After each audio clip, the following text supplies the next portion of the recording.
Good evening po. Tanong ko lang po, ano pong masasabi ninyo sa 16 million na ginastos ng Office of the Vice President para sa maintenance at rental ng safe houses sa loob lamang ng 11 days? Bali pumapatak po na nasa 1.4 million mahigit per day. Sa loob ng 11 days, ang ginastos nila gamit po ang ating buwis. Ang masasabi ko lang po doon, bakit? Kailangan ba nila gumastos ng ganong kalaki kung meron naman mga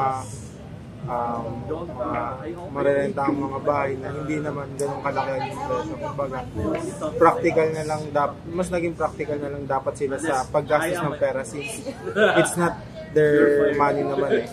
It's the money of taong bayan. Bakit nila kailangan gawin yung ganun?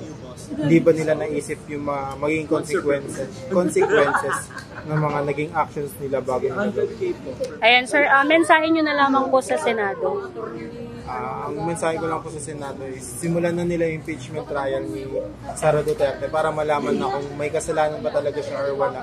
And kung may kasalanan man siya, wag na nila pagtakpan dahil ang may kasalanan dapat managot sa batas. Ayan, thank you so much po.